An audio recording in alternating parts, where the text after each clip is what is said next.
Hello guys, this is Sindhu. Welcome to my world. मैं इधर बात करती हूँ law of attraction, spirituality, occult manifestation के ऊपर। अगर आप लोग इस विषय के ऊपर इंटरेस्टेड हो तो चैनल को सब्सक्राइब कर लीजिएगा और अगर वीडियो अच्छा लगे तो लाइक करके शेयर कर दीजिएगा। तो चलिए आज के जो मेन विषय है उसके ऊपर बात कर लेते हैं।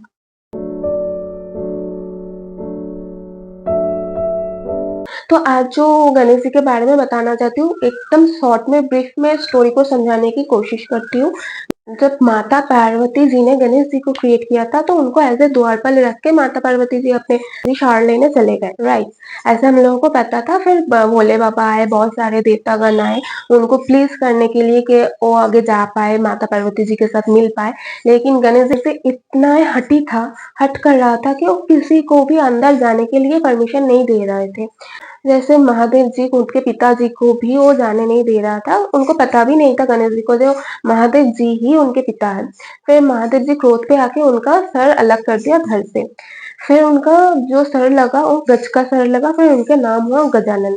तो इसके पीछे जो मेन मीनिंग है स्टोरी का वो आप लोगों को थोड़ा ब्रीफ में समझाने की कोशिश करती हूँ। चलिए समझ लेते हैं। तो गणेश जी का जो द्वारपाल का किरदार है वो आप भी वो द्वारपाल ही है।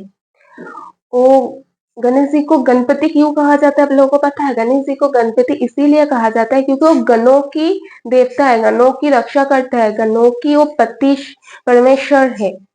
अगर गण देवता के पास भी आगे जाके प्लीज करना होता है, जैसे नंदी गण है, कोई भी है, तब भी आपको पहले गणेश जी को प्लीज करना पड़ेगा, फिर आप गणों के पास जाके अपना मतलब कोई भी विशेष है, कोई भी चीज है आप रख सकते हो, राइट। इसलिए गणेश जी को गणपति कहा जाता है क्योंकि वो गणों के पति है, गणों के देवता है, गणों के रक्षा में वो खड़े हैं। और भी एक चीज, गणपति जी हम लोगों के शरीर में भी वो विराजमान है। हम लोगों के जो 7 चक्र है उसके जो मूल जो आधार है, हम लोगों की जो मेन चक्र होता है जिससे हम लोगों की कुंडलिनी शक्ति का स्टार्ट होती है, कुंडलिनी शक्ति जागरण होती है, उस चक्र को ही गणेश जी पूरा कंट्रोल करता है। वही हम लोगों के एक्चुअली द्वार है, उससे ही हम लोगों को कुंडलिनी शक्ति का जागरण होती है, उससे हम लोगों की कुंडलिनी शक्ति आगे बढ़ती है। कुंडलिनी का जो मेन द्वार है वही है हम लोगों की मूल आधार शक्ति, जिसको गणेश जी ही कंट्रोल करते हैं, गणेश जी के अंदर से ही है जो मुख्य द्वार होता है जिसपे से आपका कुंडलिनी शक्ति जागरण होती है। तो जब भी हम लोग स्पिरिचुअल मार्ग पे, स्पिरिचुअलिटी के ऊपर आते हैं या भक्ति मार्ग पे भी रहते हैं ना, पहले देखा जाता है कि पहले गणेश जी की पूजा होती है। क्यों होती है? क्योंकि उनकी परमिशन के बिना कोई भी पूजा सक्सेसफुल नहीं होगी, राइट। तो इसका स्टोरी के पीछे क्या रीजन है? तो जब माता पार्वती ने गणेश जी को एज ए द्वारपाल खड़ा कर दिया था, तब दैट टाइम कोई भी देवतागण उनको प्लीज नहीं कर पा रहा था, शायद महादेव भी प्लीज नहीं कर पा रहे थे। इसलिए उनका जब सर धड़ से अलग हो गया, गज गज के सर लगे, गजानन बने जब वो, तब उनके अंदर अवेयरनेस आई कि अगर उनके पास कोई जा रहा है, प्लीज कर रहा है उनको, तो उनको उसके रेसिप्रोकेशन करना आना चाहिए। तो तब से गणेश जी हम लोगों के शरीर में भी जो 7 चक्र है, उनके मेन जो मुख्य 7 चक्र होते हैं, एक्चुअली उनका जो द्वार के पाल है वो गणेश जी है। जब भी हम साधन मार्ग पे आगे बढ़ते हैं या बढ़ना चाहते, पहले गणेश जी को प्लीज करना बहुत जरूरी है। इसलिए पहले गणेश जी की पूजा करना बहुत जरूरी होता है, उनको प्लीज करना बहुत जरूरी होता है, क्योंकि उनको अगर प्लीज ना कर पाए, मूलाधार चक्र अगर हम लोग नहीं एक्टिव कर पाए, लोगों की मूलाधार की शक्ति है उनको अगर एक्टिव ना कर पाए, तो हमारे कुंडलिनी शक्ति ही जागरण नहीं होगी, आगे ही नहीं बढ़ेगी। क्योंकि कुंडलिनी शक्ति का मेन जो केंद्र है वो मूल आधार ही है, उनसे ही हम लोगों की कुंडलिनी शक्ति आगे बढ़ती है। तो पहले इसलिए गणेश जी को सिद्ध करना पड़ता है, उनकी पूजा करना पड़ता है, फिर आगे की प्रोसेस स्टार्ट होती है।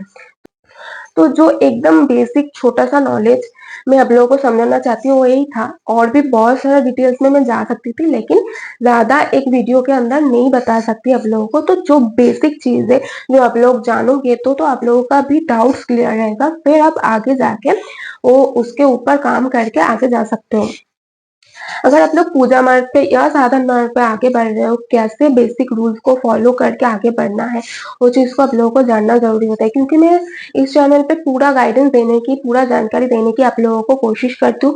पूरा आप लोगों के अंदर अवेयरनेस आ जाए, आप लोग आगे बढ़ पाओ स्पिरिचुअल वर्ल्ड में, स्पिरिचुअल मार्ग पे। इसके लिए जानकारी बहुत जरूरी। बहुत सारे लोग ना ऐसे ही तुरंत अपने इष्ट देवता की मंत्र उठा लेते हैं, या कोई देवी सिद्धि करना चाहते हैं, देवी के साधना मार्ग पे आगे जाना चाहते हैं, तुरंत उनके मंत्र को ही पहले जप करना, चैंटिंग करना स्टार्ट कर देते। लेकिन उनको पता ही नहीं है, उनकी मंत्र चैंटिंग करने से भी उनको ऐसा ह्यूज कुछ फ़ायदा नहीं होगा, जब तक वो गणेश जी को सिद्ध ना कर ले या गणेश जी को प्लीज़ ना कर ले। क्योंकि अगर आपके पास अवेयरनेस नहीं है, अगर आपके पास सुप्ति जागरण ही नहीं हो रहा है ना, आप कुछ लिटिल चीज़ें एक्सपीरियंस करोगे। किसी देवता के पास अगर आप जा रहे हो या देवी के पास अगर आप लोग जा रहे हो, तो आपका कोई प्रॉब्लम लेके जा रहे हो, सॉल्व हो जा रहा है, इतना ही आपको लिटिल एक्सपीरियंस होगा। अगर आपको इस मार्ग पे आगे जाना है, तो आपको गणेश जी को प्लीज़ करके ही आगे बढ़ना है।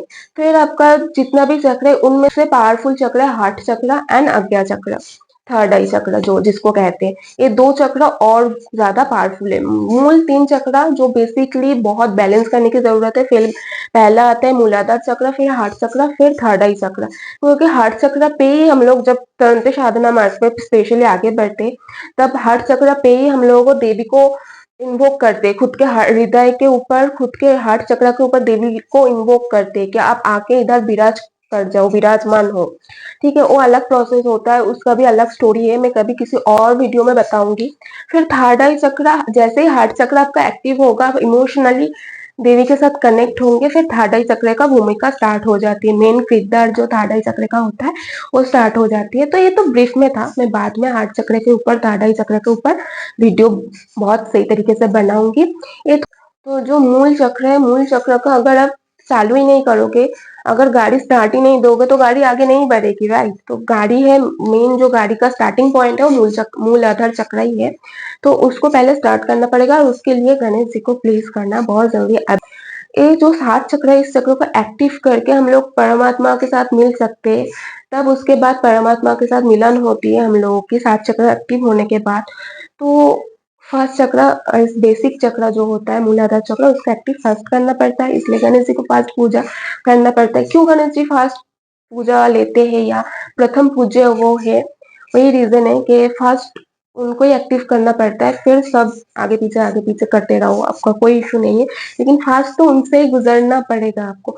फिर पूरा पूजा का विधि भी आप लोगों को लेकर आऊंगी। पहले गणेश पूजा, फिर उसके बाद क्या करे, कैसे क्या करने से सही तरीके से प्रोसेस रहेगी। और ऐसे पूजा में बैठ गए तो आसन पूजा भी करना पड़ता है, नहीं तो इंद्र देवता पूरा पूजा का फल ले जाते हैं। उसके लिए क्या विधि है, क्या नियम है, मैं सब कुछ वीडियो में बताऊंगी आगे जाके। सो मेरे साथ जुड़े रहिए और मुझे ढेर सारा प्यार देते रहिए। आप सब लोग अच्छे रहिए, अच्छे रखिए दूसरों को, पहले खुद को अच्छा रखिए। क्योंकि स्पिरिचुअल जर्नी में जब भी आप लोग निकलते हो, self love is more important then any other love. ये भी सेल्फ लव के ऊपर भी मैं आगे जाके वीडियो लाऊंगी। तो bye bye, take care of you.